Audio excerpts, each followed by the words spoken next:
Anyone who has watched Journey to the West knows that. At the beginning, son Wukong, when born, was a very polite monkey, speaking courteously to everyone. On his journey to seek a master and learn the way, when he saw an old woodcutter, he took the initiative to approach, greet respectfully, and call the old man immortal sir. When he met Patriarch Bodhi, without a second word, he immediately knelt down and paid his respects. Why was Wukong so polite at this time? Because at this moment, he was merely a weakling. Look at the Jade Emperor. Just because the Phoenix Immortal official accidentally knocked over a banquet table in the palace, the Jade Emperor ordered no rain to fall on the mortal world for 3 years, causing half the population to starve to death. Yet, when facing the monkey who wreaked havoc in heaven, the Jade Emperor could generously forgive him. I ask you, why is that? The truth is very simple. Because at this moment, son Wukong was a strong figure. I know your life is very busy. Even so, the things I'm saying are not easy to absorb, especially difficult to master. If you only listen once, my advice is to watch until the end. Listen repeatedly, over and over again. When you have free time, or while doing household chores, share and save the playlist for your convenience. I dare guarantee that within a few short months, your thinking will advance dramatically, reaching a new height. The ancient sages greet you, dear viewers and friends. What keeps a person living in poverty and ignorance their entire life is not their background, not their education, nor even their environment or habits. To say it's fate predetermined is not as accurate as saying it has already been written into that person's destiny by others. If this person cannot break through the perception of their class, no matter how intelligent or hardworking they are in their lifetime, they will only be a chess piece manipulated by others, forever unable to escape the fate of the lower class. This content may overturn your understanding. You may discover that your previous efforts were all misguided. In the face of differences in perception, what many consider the most important, intelligence and effort, becomes worthless. In particular, the rules for changing your destiny are crucial, and I will share them fully. You must remember them. First, let's talk about the first blind spot, the easiest to overlook in the perception of the lower class. For a person, what is the most important thing? Anyone who has watched Journey to the West knows that. At the beginning, son Wukong, when born, was a very polite monkey, speaking courteously to everyone. On his journey to seek a master and learn the way, when he saw an old woodcutter, he took the initiative to approach, greet respectfully, and call the old man immortal sir. When he met Patriarch Bodhi, without a second word, he immediately knelt down and paid his respects. Why was Wukong so polite at this time? Because at this moment, he was merely a weakling. But such a well-mannered, sensible monkey, after learning a set of skills and transforming into a strong figure, completely changed. When he mastered his craft and returned, the first thing he did upon arriving at Flower Fruit Mountain was to slay the Demon King of Chaos with one strike. Then, without blinking, he wiped out the demon's 9 clans. From then on, Wukong, when meeting old people, no longer called them immortal sir but old man. When meeting real immortals, he would also look down on their status. If the other party was weaker than him, he'd call them old fool. If they were stronger, he'd clasp his hands, bow, and refer to himself as disciple. Look at the Jade Emperor. Just because the Phoenix Immortal official accidentally knocked over a banquet table in the palace, the Jade Emperor ordered no rain to fall on the mortal world for 3 years, causing half the population to starve to death. Yet, when facing the monkey who wreaked havoc in heaven, the Jade Emperor could generously forgive him. I ask you, why is that? The truth is very simple. Because at this moment, son Wukong was a strong figure. And what about Tang Sanzang? Outwardly, he was extremely tolerant and kind, but towards son Wukong, he was incredibly narrow-minded and stingy. At the slightest provocation, he'd chant the tightening spell, because at this moment, he only had one ability, and that spell could only control his own people. This is no different from some people who smile and speak kindly to outsiders, but shout and scold their own family. Thus, comparing this to reality, it's not hard to see that Although most people praise kindness, the majority of those who earn respect do so through strength. The further Tang Sanzang and his disciples traveled west, the closer they got to the western heaven, the more difficult and powerful the demons they faced, and the stronger their backing. In contrast, in the Great Tang, 10,000 miles away from the western heaven, the demons were small and easy to deal with. The people lived in peace and prosperity, and the seasons were calm. The reason many people live their entire lives in poverty and ignorance is that, from a young age, what they hear and perceive is either fake or superficial. The visible rules of this world are fairness, justice, courtesy, and morality. But only the hidden rules, understood only by those in the know, reveal the truth and essence behind the facade. Those who live their lives in a daze, struggling no matter how hard they try, cannot escape the cycle of the lower class because they only believe in the visible rules and overlook the hidden truth. Next, let's talk about the second blind spot, the easiest to overlook in the perception of the lower class. Why do so many people work hard but still struggle to become wealthy? For example, during feudal times, most poor people were not poor because they didn't work hard enough, but because their poverty was already arranged. What do I mean? At that time, the annual income of an average peasant family was about 33 taels of silver, but the average expenditure of a family was 36 taels. People realized that, no matter how hard they tried, they couldn't make up for the 3-tael shortfall. So, every day, they could only eat half full, laboring with all their heart and mind to earn money, with no time to stop and think, let alone the spirit or strength to resist or change anything. In the present, to meet the demands of life, poor people without productive resources or means of production can only work for the rich. They must follow a series of rules set by the rich, repeating the same tasks every day. Often, after a tiring day of labor, they rarely have the energy to think about anything else or create additional value for themselves. And once the poor save up a little money, the rich start loudly promoting all sorts of consumption traps. For example, the petty bourgeois lifestyle, light luxury brands, various shortcuts and check-in destinations, loan policies, and so on, luring the poor into indulging in vanity and enjoyment created by them, piling up debt, and forcing them to bury their heads and work again, never able to escape. Lu Sun, in Diary of a Madman, wrote, "I opened history to look, but this history had no dates. On every slanted page, the words benevolence, righteousness, and morality were written. I couldn't sleep, looked closely all night, and finally saw between those words the entire book was filled with 2 words, eat people." This passage by the poet Lu Sun is an explanation of history, an interpretation of human nature. And a smart person like you, at this point, must have realized that escaping the cycle is actually quite simple. It's about breaking out of the common script, seeing through the entire situation, clearly understanding both the visible and hidden rules, and then using them for yourself. You must remember these rules for changing your destiny. First, strengthen your abilities because this is a commodity that never goes out of style in any era. Second, stay away from industries or positions that waste time without growth, and find ways to make every minute and second of your life generate profit. Third, avoid the temptations of consumption. Steer clear of debt. Only assets that generate abundant income for you can help you escape the lower class. Fourth, let go of personal emotions. Abandon pride and others' opinions. Stay away from games and idle dramas. Fifth, upgrade your social circle. It's the fastest shortcut to breaking through the perception gap. Sixth, be bold, cautious, and bravely move forward. Elevate your vision, stature, and capacity to bear responsibility, because only what you see, encounter, understand, and believe can come to pass. Self-discipline is the biggest scam of success theory. This is a topic I've shared before, but this will be the most comprehensive version, so listen carefully.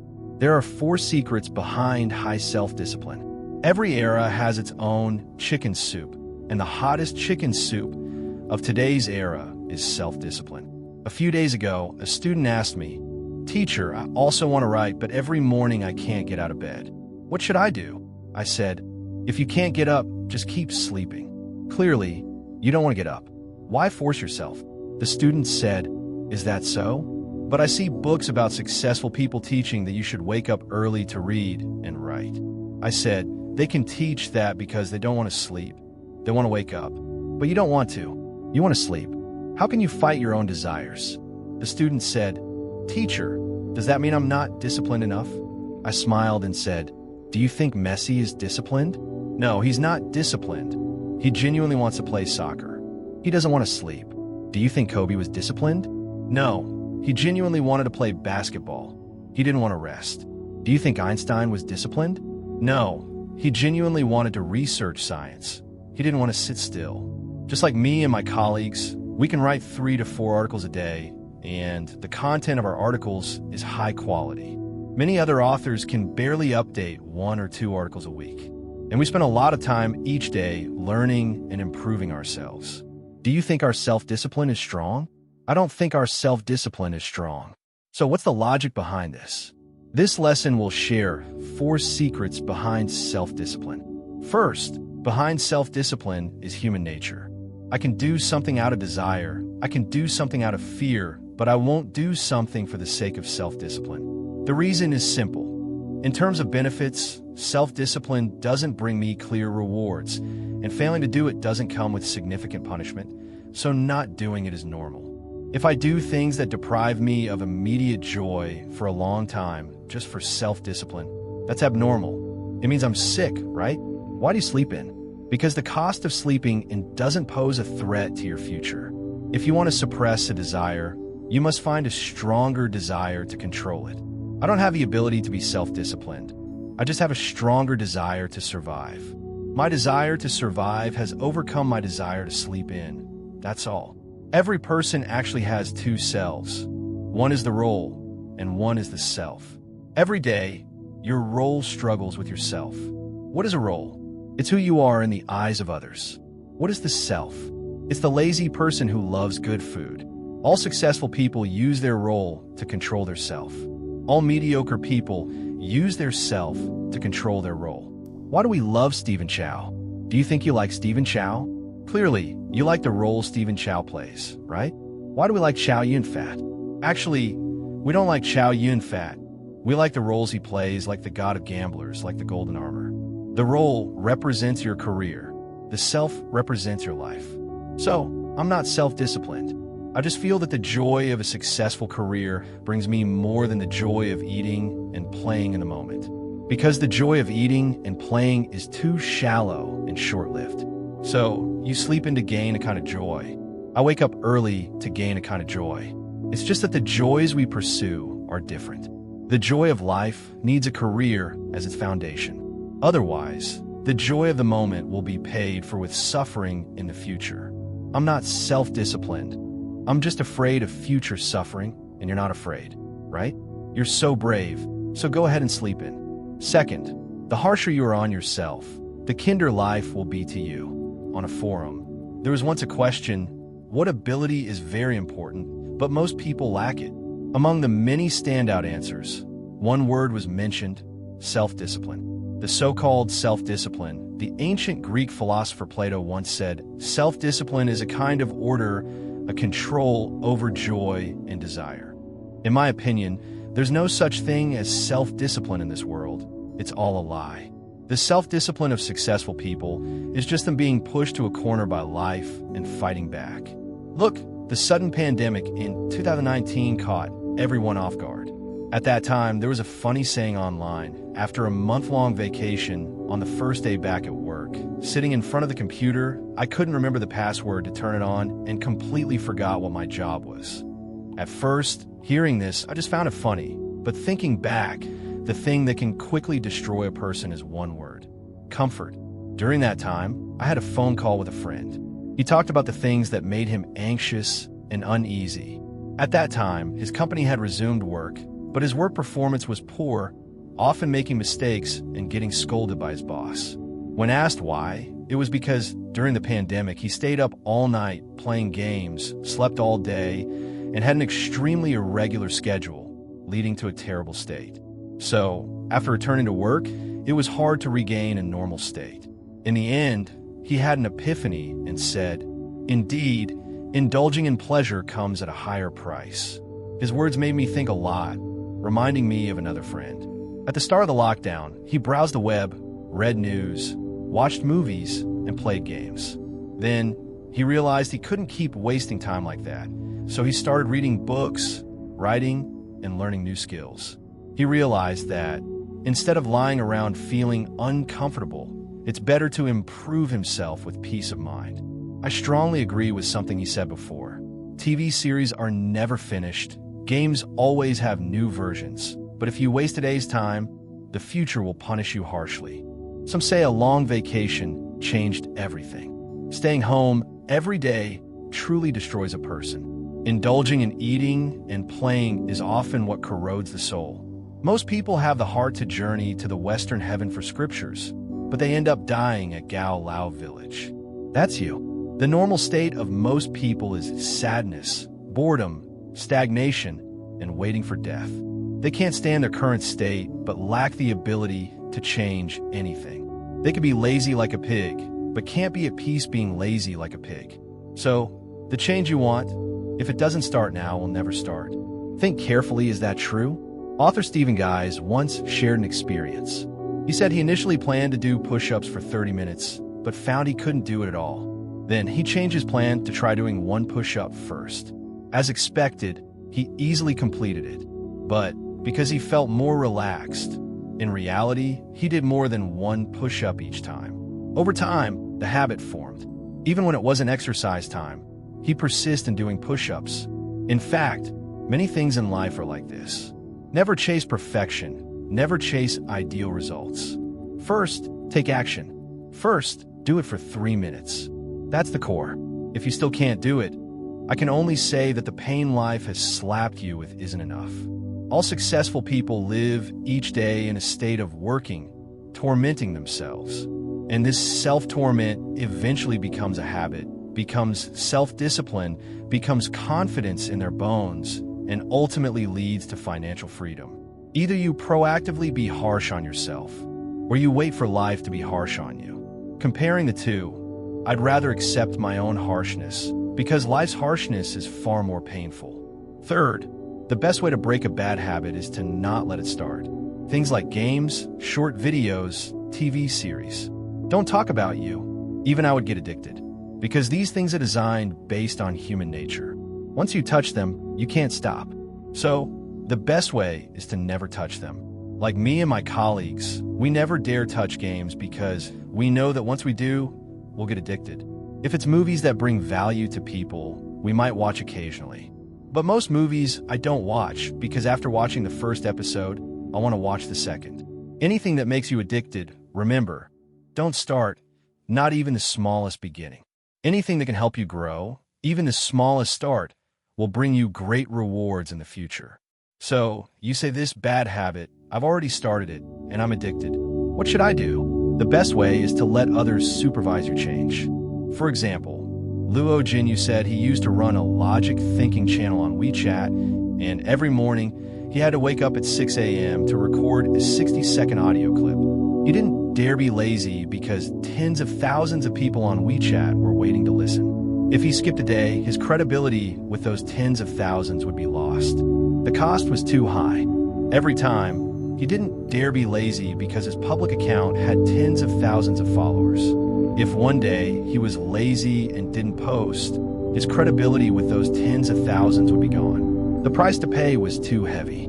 Yes, of course, you may not have tens of thousands of people watching you, but you can let your friends on social media supervise you. For example, if you plan to jog every morning to lose weight, you can post an announcement on Facebook, starting tomorrow. Every morning at 6 o'clock, I'll post a jogging video on social media. If I don't post one day, I'll send 100 to all friends following this content. I hope everyone supervises me. I guarantee, even if it's pouring rain, you'll grab an umbrella and run. This is human nature. When you don't run, the loss is too great. Yes, when the loss of not running is greater than the loss of running, you'll naturally go run, right? The essence of human nature is to avoid pain and pursue pleasure. This has nothing to do with personality. only human nature. Fourth, stand on the shoulders of giants to move forward. People are influenced. Don't always charge forward with toxic friends around you. You can read more books. Yes, look, in fact, all those amazing people, every day, they never stop learning, reading, and improving. Because when you read books, you're actually having a spiritual conversation with the author. When you watch our content, you're actually having a spiritual conversation with us through the content. Let us influence you. A person's life is only a few decades. Relying on yourself alone is not enough. To achieve success, you must let those who are better, more capable, influence you. Use the habit of reading to replace your habit of playing games and watching TV series. And at the same time, find joy in this learning. Another thing is to have a rival for comparison. At every stage, you must find a capable colleague, constantly ask, learn, and emulate them. Idols determine your fate. Role models determine your life. Small successes rely on friends. Great successes rely on rivals. To see a person's future achievements, just ask who their idol and rival are, and you'll know. Get away from your toxic friends. Connect with people who truly have ambition, and then let them influence you. Look, my colleagues and I, our ability to take action actually comes largely from pushing each other. You post articles in China every day, so naturally, I have to post articles in Vietnam or abroad. I work hard, and he'll work even harder. So between good colleagues, it should be both love and hate. Being better than your past, better than others, isn't noble. True nobility is being better than your past self. So, from today onward, sleep early, wake up early, exercise more, read articles every day, take courses every day. Don't waste a single second of your time. Do your career well. Trust me, remember this saying, the harsher you are on yourself, the kinder life will be to you later.